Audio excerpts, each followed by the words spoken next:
Hello बच्चों, आपका स्वागत है मैथ मास्टर में, मैथ बाय पीयूष सर में। बच्चों, मैं पीयूष सर। हर फिलहाल बच्चों, आप भी जानते हो कि हमारे मैथ का एग्ज़ाम या फिर बोल सकते हैं यूपी बोर्ड के 10th या 12th का एग्ज़ाम पास में ही आने वाला है। ठीक है ना? क्योंकि आज ये मंथ जो है जनवरी का मंथ है। लमसम सा आपके पास 1 महीना 15 दिन या 1 महीना 17-16 दिन के लमसम है। तो बच्चों, आप भी जानते हो कि इस टाइम पर हमें वो चीज़ें पढ़नी होती हैं जो चीज़ें हमारे लिए इम्पोर्टेंट होती है, जो चीज़ें पूछी जाती हैं। तो बच्चों, उसके लिए बच्चों आज आज से एक आज से एक सीरीज चालू हुई है। बच्चों, मैं आपको 2022 से लेके 2025 तक, मतलब जब से मैथ का पैटर्न बंद हुआ है या मैथ का पैटर्न बदला है, मैथ का पैटर्न जब से बदला है तब से लेकर 2022 से लेकर 2025 तक के मैं आपको सभी क्वेश्चन इंपॉर्टेंट क्वेश्चन सभी आपके कराऊंगा, जो भी प्रीवियस ईयर पेपर में आए हुए हैं। तो बच्चों, आज हम स्टार्ट करेंगे। सबसे पहले हम करेंगे 2022 से लेकर 2025 तक के एमसीक्यू। और बच्चों, हर एमसीक्यू में मैं आपका कॉन्सेप्ट बेस से क्लियर करूंगा, क्योंकि बच्चों जो एमसीक्यूज होते हैं, बहुविकल्पीय जिन्हें आप बोलते हो बच्चों, वे जो होते हैं वे हमारे कॉन्सेप्ट को क्लियर करते हैं और हमें बेसिक जानकारी देते हैं। तो बच्चों, आज आपका पहला सेट है 2022 का 2022 का 2022 का सेट है, ए सेट पहला, और जिसका वो एवी। ठीक है बच्चों। तो बच्चों, हम सबसे पहले इसके जितने भी क्वेश्चंस आते हैं 20-20 क्वेश्चंस को अच्छे से सॉल्व करेंगे और उनकी बेसिक बेसिक नॉलेज लेंगे। ठीक है बच्चों। तो बच्चों, आपका जो आज का पहला क्वेश्चन है वो है बच्चों, दी गई संख्याओं में से अभाज्य संख्या होगी। तो बच्चों, हम जानते हैं अभाज्य संख्याएं वो संख्याएं होती हैं जो संख्याएं सिर्फ खुद से विभाजित हो या वन से विभाजित और किसी से विभाजित ना हो। और बच्चे हमने पढ़ रखा है कि जो अभाज्य संख्याएं होती हैं जो अभाज्य संख्याएं होती हैं उनमें सबसे पहले जो शून्य होता है वो ना तो अभाज्य होता है ना ही भाज्य संख्या होती है। फिर उसके बाद जो एक लिखा है ऑप्शन आपका बी में, वो भी हमने पढ़ रखा है, जो एक है ना ही अभाज्य संख्या है ना ही भाज्य संख्या है। अगर हम बच्चों बात करते हैं ऑप्शन डी की, जो 8 है, तो आप जानते हो 8 जो है 2 से विभाजित होता है, 4 से भी विभाजित होता है। तो बच्चों बच्ची हमारी एक संख्या मतलब सी। तो अगर बात करते हैं 2022 के ए वी सेट 1 की, तो उसका पहला आंसर जो है वो है आपका सी, क्योंकि 2 जो है हमारी एक अभाज्य संख्या है। वो जो सेकेंड क्वेश्चन है, समीकरण 3x² माइनस का 2x प्लस 1/3 इज इक्वल 0 का विविक्तर होगा। विविक्तर याद करना है बच्चों। तो बच्चों, हमने विविक्तर का एक फॉर्मूला पढ़ा है कि विविक्तर बराबर होता है b² माइनस 4ac। ठीक है बच्चों। तो सबसे पहले हम अपने समीकरण को लेंगे 3x² माइनस का 2x प्लस 1/3। हम करेंगे इससे ax² plus bx plus c से तुलना।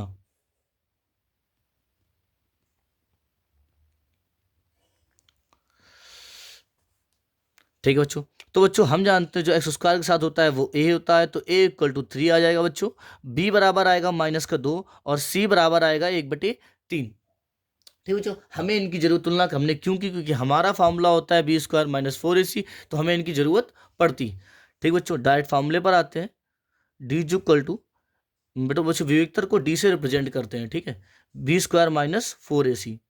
b का मान है -2, तो -2 का स्क्वायर -4, a की वैल्यू है 3 और c है 1/3। 3 से 3 यहाँ पर क्लियर हो गया। -2 × 2 मतलब 2 का स्क्वायर 4 और माइनस का स्क्वायर होगा तो हो जाएगा प्लस। तो 4 - 4, देन इसका आंसर आ जाएगा 0। तो बच्चों, सेकेंड क्वेश्चन का आंसर हमारे क्या है? 0। ठीक है बच्चों। बच्चों, हमारा जो थर्ड क्वेश्चन है तो आप पढ़ सकते हैं। जो हमारा थर्ड क्वेश्चन है वो है sin a बराबर 3/5 और हमें cos a का मान निकालना है। मतलब हमारा जो क्वेश्चन है थर्ड नंबर पे वो है sin a बराबर 3/5 और हमें आंसर निकालना है cos a का बच्चों। ठीक है बच्चों।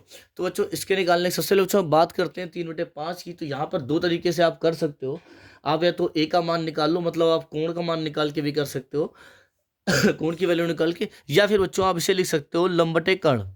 जैसे आप पाइथागोरस के प्रमेय से आप आधार निकालकर कॉज ए का मान निकाल सकते हैं।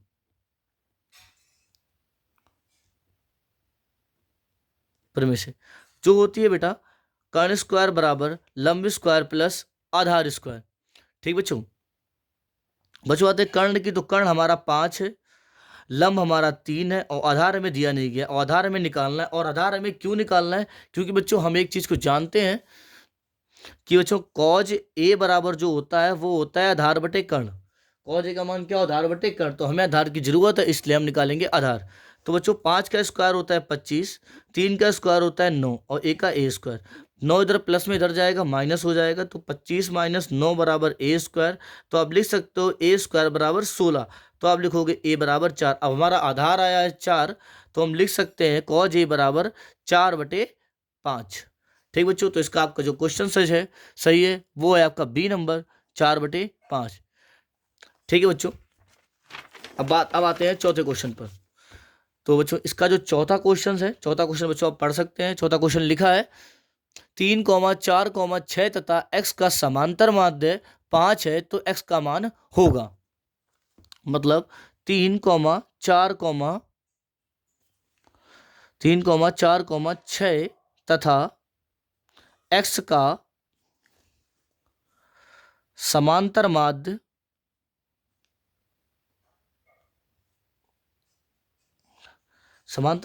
5 है तो x का मान होगा।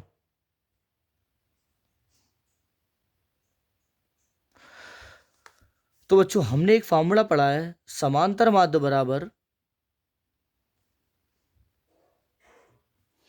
कुल संख्याओं का योग। तो हमारी कुल संख्या है 3, 4 और 6 और x बटे कुल संख्या। तो कुल संख्या है 4, पर हमारा समांतर माध्य दिया गया है हमें 5।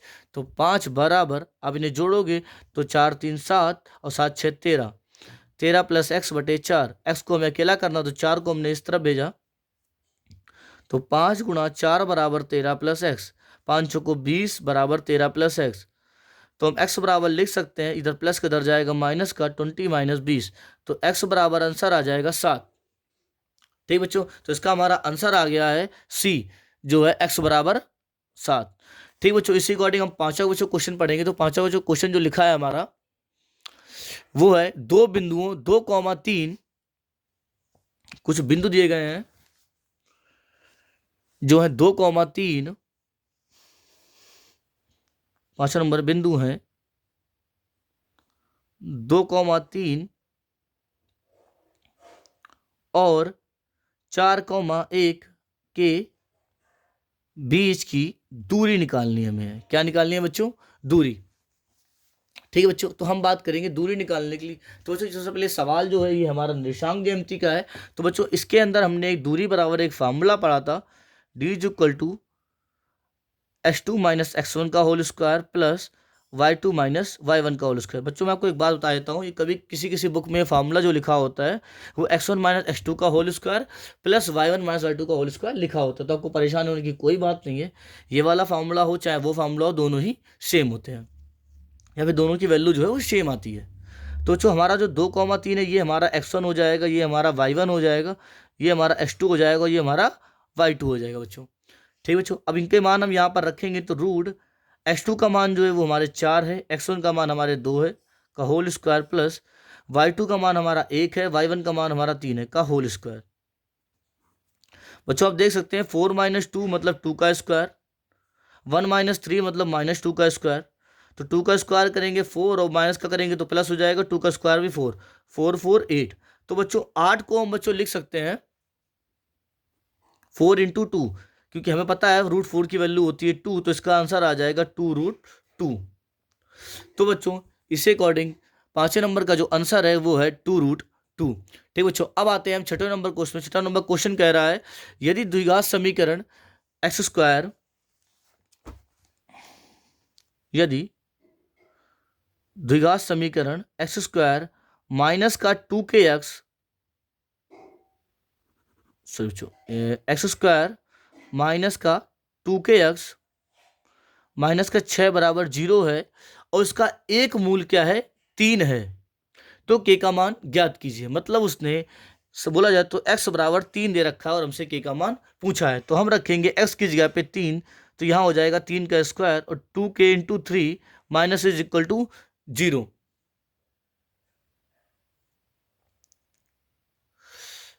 तो बच्चों हम देख सकते हैं कि 3 का स्क्वायर होता है 9 और 2 3 6 के माइनस का इज इक्वल टू 0। और 9 में 6 माइनस करेंगे बच्चों तो आएगा 3। तो 3 माइनस 6 के इक्वल टू 0। 3 प्लस का उस तरफ चला जाएगा, माइनस का हो जाएगा। तो बच्चा के equal to -3 upon minus minus minus के से 3 1 जा 3 3 2 जा 6। तो के की वैल्यू आ जाएगी 1/2 बच्चों। ठीक है बच्चों, के का मान क्या आ गया 1/2। तो बच्चे आप देख सकते हैं हमारा जो आंसर है वो बी है, जो है के का मान 1/2। ठीक बच्चों, 7वां नंबर बच्चों क्वेश्चन आपके सामने लिख दिखा पड़ेगा आपको। 2 tan 30 अपॉन 1 + tan स्क्वायर 30 का मान निकालना है। तो बच्चों इसके लिए हमको पता होना चाहिए बच्चों tan 30 की वैल्यू। ठीक बच्चों, तो बच्चों tan 30 की जो वैल्यू होती है वो होती है 1/√3। तो हम करेंगे 1/√3 का ऊपर मल्टीप्लाई और नीचे करेंगे स्क्वायर। ठीक है, तो बच्चों आप देखते हैं 2 1 जा 2 अपॉन√3 बटे 1 + 1 का स्क्वायर 1√3 का 3। तो बच्चे नीचे सॉल्व करेंगे, ऊपर का ऊपर ऐसे ही रहा, नीचे करेंगे तो 3 1 जा 3 और 3 1 मतलब 3 एकम 3 1 4 4/3। तो जो हमें बच्चों पता है इसमें कि जो हमारा पहला पद होता है उसका गुणा चौथे के साथ होता है और दूसरे का तीसरे के साथ होता है। तो बच्चों पहला चला जाएगा तीसरा मतलब पहला चला जाएगा चौथे के पास, चौथा चला जाएगा पहले के पास और दूसरा चला जाएगा तीसरे के पास। तो 2 1 जा 2 2 2 जा 4, √3 से 3 को काटा तो आया √3। मतलब बच्चों हमारा आंसर आया है √3/2।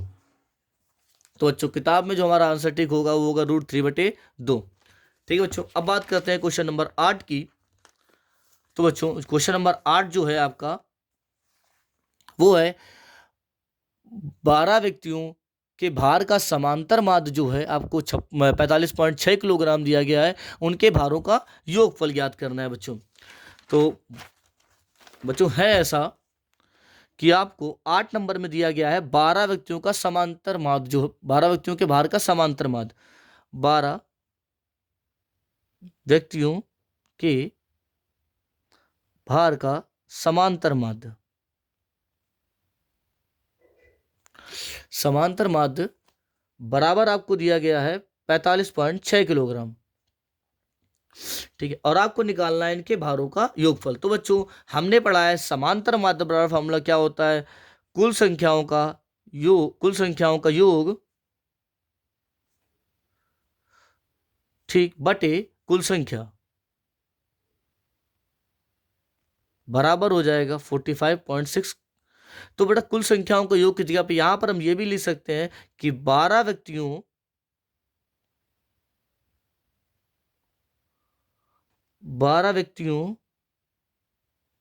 हाँ मतलब 12 व्यक्तियों के भार का योग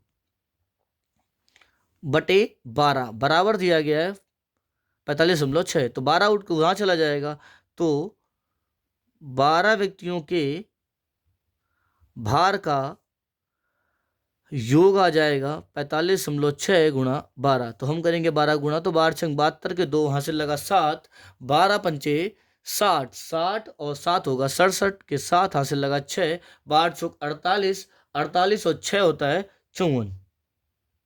दशमलव एक अंक बाद दशमलव एक लगा। तो बच्चों हमारा आंसर आ गया इसके अकॉर्डिंग 574.2 किलोग्राम। ठीक है बच्चों, अब बच्चों इसके बाद एक क्वेश्चन लिखा है बच्चों, अभाज्य गुणनखंडविद द्वारा 96 और 404 का एचसीएफ और एलसीएम ज्ञात कीजिए। तो बच्चों हमें 96 और 404 का एचसीएफ और एलसीएम ज्ञात करना है, वो भी अभाज्य गुणनखंड विधि से। तो बच्चों पहले हमने 96 के अगर हम गुणनखंड करेंगे तो 2 से काटेंगे, 2 चौको 8, 2 16, 2 दूनी 4 और चौको 8, 2 एकम 2, 2 दूनी 4, 2 छंग 12, 2 त्याई 6 और 3 एकम 3 बच्चों। ठीक है बच्चों, अब बच्चों बात करते हैं 404 की। तो 404 को काटेंगे 2 से, 2 एकम 2, 2 दूनी 4, 2 दूनी 4, 2 एकम 2, 2 एकम 2 और 101 ऐसी संख्या होती है, उसे बोलते हैं 101 आभाज्य संख्या होती है जो स्वयं से ही करती है। तो 101 एकम 101। ठीक है बच्चों, अब बच्चों बात करते हैं इनके एलसीएम एलसीएम निकालें। तो अब देखते हैं 96 जो है वो बनता है 2 गुणा 2, मतलब 5 बार 2 है फिर 3 है, और 404 बनाने के लिए आपको 2 बार 2 और 101 ठीक बच्चों। तो बच्चों हमने बच्चों पढ़ रखा है जो हमारा एचसीएफ होता है, जिसे हम बोलते हैं महत्तम समावर्तक, वो जो होता है बेटा वो होता है दोनों में कॉमन, ये दोनों में ऐसी संख्या जो दोनों के पास उपस्थित हो। जैसे हम देख सकते हैं दो दो उसके पास है, दो दो उसके पास है, तो यही है इसका एचसीएफ। तो हो जाएगा 2 दूनी 4। अब बात करते हैं एलसीएम की। तो एलसीएम जो होता है वो छोटी से छोटी संख्याओं की एक बड़ी, मतलब छोटी संख्याओं की एक बड़ी मात्रा को लेता है। जैसे 2 है, अब 2 है तो सभी संख्याएं लेगा वो। 2 है तो 2 का सबसे बड़ी मात्रा क्या है, 5, तो 2 की पावर 5 लेगा वो। अब 3 है तो 3 को भी उसने ले लिया। अब 101 अकेला है तो 101 को भी उसने ले लिया। ठीक। आप जानते हो 2 की पावर 5 मतलब कितना होता है, 2 का होता है 5वां गुणा, तो उसे वो आ जाएगा 32 इंटू 3 इंटू 101। तो 3 दूनी 6, 3 त्रिका 9 इंटू 101, तो ये आ जाएगा 9696, जो आपका आ जाएगा एलसीएम। ठीक है बच्चों। तो बच्चों हमारा आंसर आपके सामने लिखा पड़ा है बच्चों। पहला आंसर एचसीएफ है हमारा 4 और एलसीएम है 9696। ठीक है बच्चों। और बच्चों 10वां नंबर क्वेश्चन में जो ध्यान से पढ़ेगा, थोड़ा सा अच्छा क्वेश्चन है जो आपको बहुत कुछ सिखाने वाला है। इस प्रकार के समय को कभी डिस्टर्ब करते हैं, परेशान करते हैं बच्चों। तो बच्चों 10वां नंबर जो क्वेश्चन लिखा है, के स्क्वायर के किस मान के लिए रैखिक समीकरण के एक्स प्लस 3y माइनस के माइनस 3 इज इक्वल टू 0 एवं 12x प्लस के वाई माइनस के इज इक्वल टू 0 के युग्म के अपरिमित रूप से अनेक हल होंगे। ठीक बच्चों, आप इनके के का मान निकालना है और उसने बोल रखा है इन दोनों समीकरणों के युग्म जो होंगे उनके अपरिमित रूप से अनेक हल होने वाले हैं बच्चों। तो बच्चों हम सबसे पहले दोनों समीकरणों को नोट करेंगे बच्चों। पहला समीकरण हमारा है के एक्स प्लस 3y माइनस के माइनस 3 इज इक्वल टू 0 बच्चों। और बच्चों जो दूसरा समीकरण है वो है हमारा 12x प्लस के वाई माइनस के इज इक्वल टू 0। देखो बच्चों हम एक चीज को ध्यान से जानते हैं कि अपरिमित रूप से अनेक हल का मतलब होता है कि कंडीशन ये है a1/a2 equal b1/b2 but is not equal, sorry हाँ इस तीनों इक्वल होते हैं बच्चों c1/c2। तीनों के तीनों मान क्या होते हैं, एक दूसरे के बराबर होते हैं। गलती से लिख गया था, तीनों मान क्या होते हैं, आपस में बराबर होते हैं बच्चों। ठीक बच्चों। तो हमें इनसे a1 और a2 के मान निकालने पड़ेंगे। तो बच्चों पहले समीकरण a अगर लेंगे तो इसका जो x के साथ होगा वो a1 हो जाएगा, जो y के साथ होगा जो b1, बाकी बचा c1 हो जाएगा। ऐसे सेम बच्चों यहाँ पर जो x के साथ हो जाएगा वो a2, जो y के साथ वो b2, जो बाकी हो जाएगा c2 बच्चों। तो उससे पहले बच्चों हम लेंगे a1/a2 इज इक्वल b1/b2 को बच्चों, और c1/c2 बच्चों। तो a1 का जब मान है k और a2 का मान देखा जाए तो 12 है, और b1 का मान है 3 और b2 का मान देखा जाए तो k है, बराबर जो है c1 का मान है k माइनस 3 और c2 का मान है k। ये भी माइनस में है और ये भी किस में है, माइनस है बच्चों। तो माइनस से माइनस का कट जाएगा बच्चों। अब बच्चों आप दो मानों को, किसी भी दो मानों को एक साथ आप ले सकते, चाहो तो आप इसको पहले ले लें या इसको ले लें। ठीक बच्चों। तो बच्चों हमने क्या किया, हमने पहले इन मानों को पहले लिया। तो k/12 बराबर 3/k, तो k का k में गुणा हो जाएगा बच्चों, तो ये हो जाएगा k स्क्वायर और 12 36। अगर इसका स्क्वायर करेंगे तो इसको उठा के लाएंगे इस तरफ बराबर 0। तो बच्चों हमें पता है 36 होता है 6 का स्क्वायर। तो बच्चों यहाँ पर एक फार्मूला बन जाएगा, जो फार्मूला आपने काफ़ी ज़्यादा यूज भी किया है, पढ़ा भी है, a square minus B square बराबर a प्लस बी और a माइनस बी बच्चों। ठीक है बच्चों। तो बच्चों यहाँ पर एक बार इसे हम जोड़ लेंगे और बच्चों एक बार इसे हम घटा देंगे। तो बच्चों यहाँ पर हमारा के का एक मान आ जाएगा +6 और एक बच्चों के का मान